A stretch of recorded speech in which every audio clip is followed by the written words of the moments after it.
Assalamualaikum warahmatullahi wabarakatuh. Apa kabar anak-anak ibu yang hebat yang insya Allah selalu soleh dan solehah? Puji syukur marilah kita panjatkan kehadirat Allah Subhanahu wa Ta'ala yang mana pada hari ini kita semuanya dapat berjumpa kembali dan bisa mengikuti pembelajaran kembali mata pelajaran PAI atau Pendidikan Agama Islam dan Budi Pekerti. Alhamdulillahirabbil alamin wa bihi nasta'inu ala umurid dunya waddin wassalatu wassalamu ala asrofil anbiya'i wal mursalin wa ala alihi wa sahbihi ajmain. Qala rabbi shrahli sadri wa yassir li amri wahlul 'uqdatam min lisani yafqahu qawli. Amma ba'du.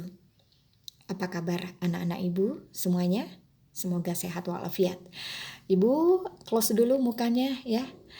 Baik anak-anak ibu semuanya tanpa terkecuali, untuk materi hari ini sebenarnya sama dengan minggu kemarin ya, yaitu masih mengenai materi bab 1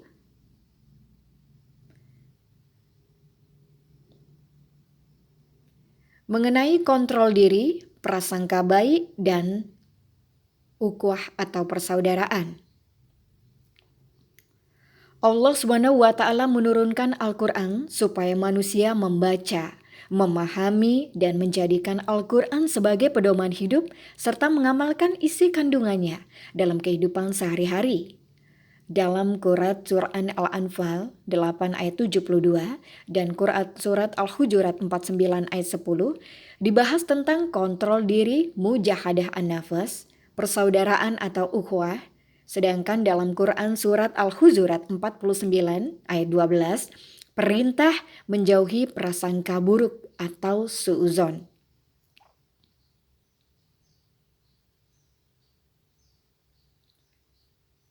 Baik anak-anakku sekalian, untuk kali ini membaca Quran Surat Al-Anfal 8 ayat 72 dan Quran Surat Al-Hujurat 49 ayat 10 dan 12.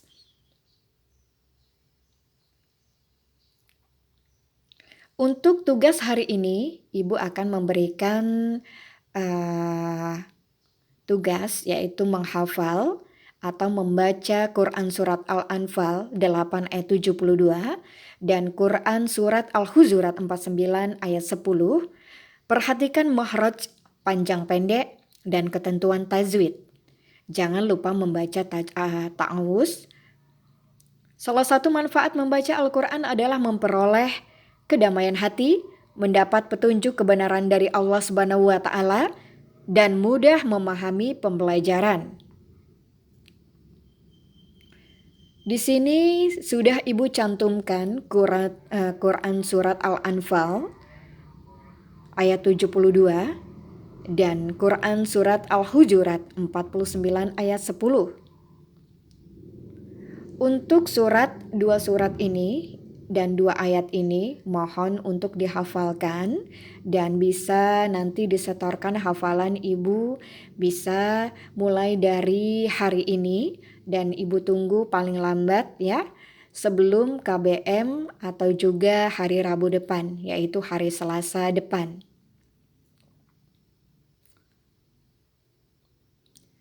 Mengenai isi kandungan Quran Surat Al-Anfal 8 ayat 72 berisi perintah Allah Subhanahu wa Ta'ala.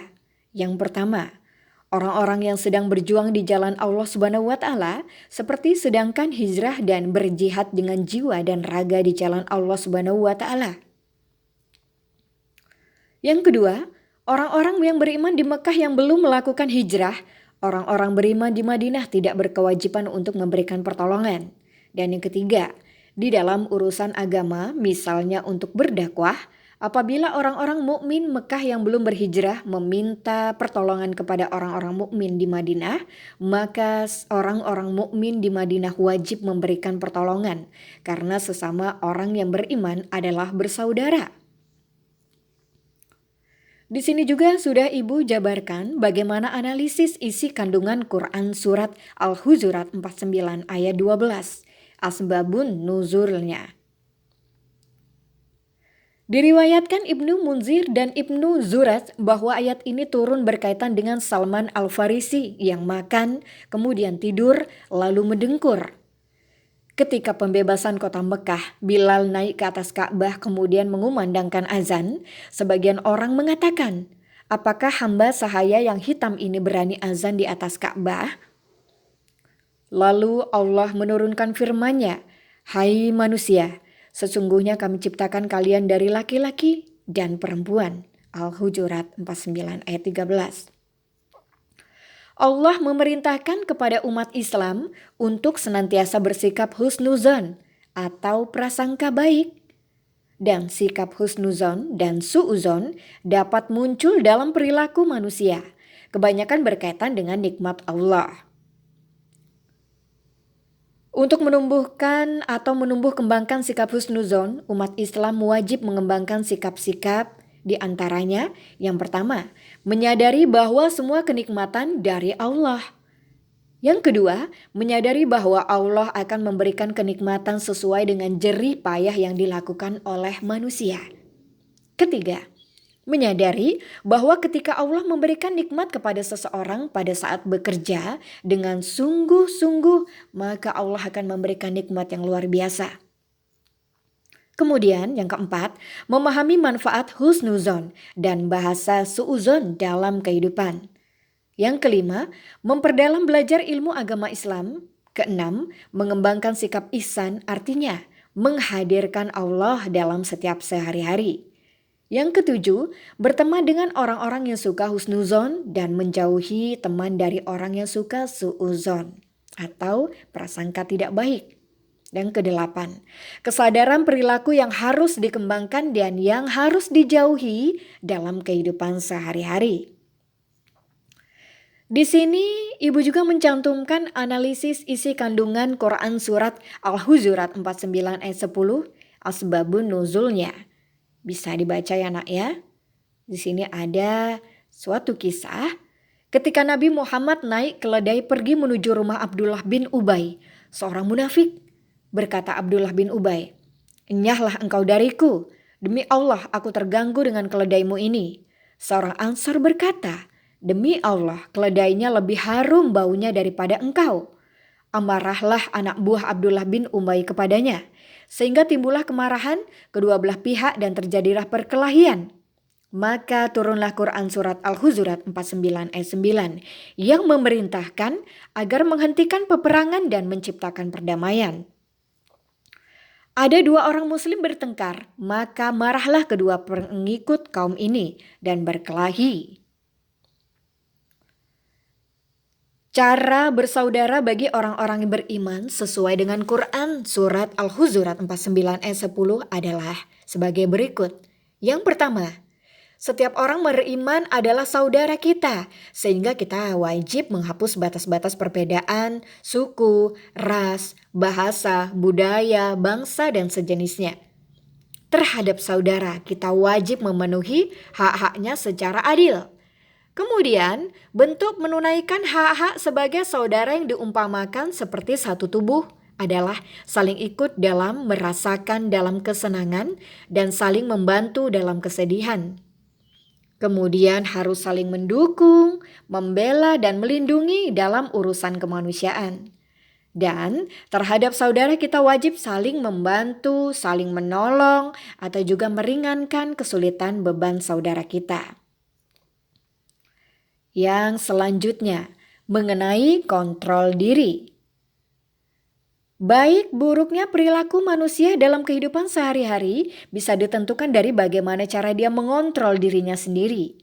Jika manusia mampu mengontrol diri dengan baik, maka akan baik pula seluruh perilakunya.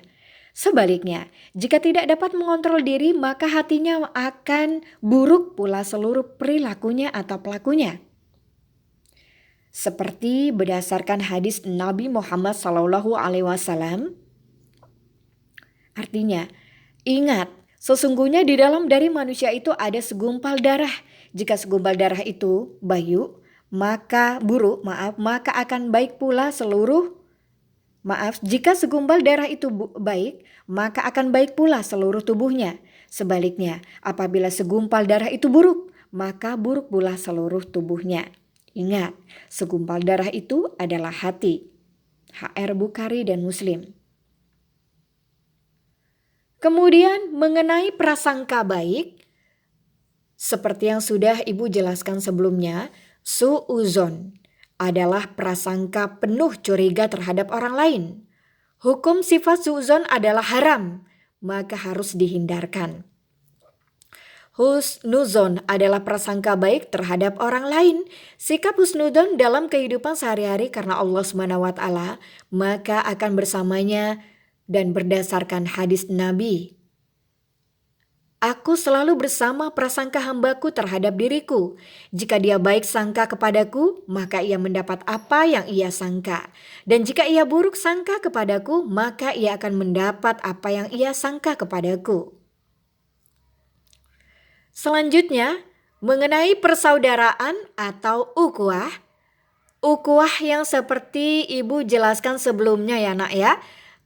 Ukhuwah atau dikenal dengan persaudaraan artinya persahabatan yang erat. Persahabatan tidak berdasarkan pada keturunan, suku, bahasa, bentuk fisik, latar belakang keluarga, kedudukan dan derajat. Persaudaraan berdasarkan pada hati atau keimanan dan perilaku. Berdasarkan sabda Nabi Muhammad SAW, berdasarkan sabda Nabi SAW. Qala Rasulullah, innallaha la yanduru ila suwarikum wa amwalikum walakin yanduru ila qulubikum wa a'malikum. Artinya, Rasulullah SAW bersabda, sesungguhnya Allah tidak melihat kepada rupa dan harta kalian, tetapi Allah melihat kepada hati dan amal kalian. Dan terakhir, tahap kesimpulan, manfaat perilaku kontrol diri. Yang pertama, akan terhindar dari perbuatan dosa. Selanjutnya, terhindar dari hal-hal yang dapat merugikan diri sendiri dan orang lain. Yang selanjutnya, terhindar dari sifat egois, terhindar dari sikap sombong, menyehatkan rohani, dan manfaat perilaku prasangka baik. Ini dia. Kita akan terhindar dari sikap iri dan dengki terhadap nikmat yang diperoleh oleh orang lain. Kemudian hati menjadi lebih tenang, selalu berpikir positif, dan mudah bersaudara dengan orang lain. Dan yang terakhir, manfaat perilaku persaudaraan. Ini dapat memperbanyak teman dan saudara, kemudian dapat menambah dan menjalin relasi yang lebih banyak lagi, dan dapat mempererat jalinan kekeluargaan dan persaudaraan sesama manusia. Baik anak-anak ibu yang ibu sayangi, yang insya Allah selalu menjadi anak yang soleh dan solehah. Demikianlah materi ya yang ibu tambahkan kembali, mungkin yang kemarin belum lengkap lagi. Namun jangan lupa ya nak ya, untuk tugas kali ini kalian tolong hafalkan surat yang ibu katakan tadi ya, surat An-Anfal 8 ayat 72 dan surat Al-Hujurat 49 ayat 12. Demikianlah anak-anak sekalian ya. Dan mohon untuk dipelajari kembali. Jikalau mungkin ada sesuatu yang ingin ditanyakan, boleh tanya pribadi dengan ibu, bisa WA atau juga mungkin melalui forum diskusi di Google Classroom. Baik ibu akhiri, terima kasih perhatian anak-anak ibu semuanya. Ibu akhiri, wabillahi taufiq walhidayah. Wassalamualaikum warahmatullahi wabarakatuh.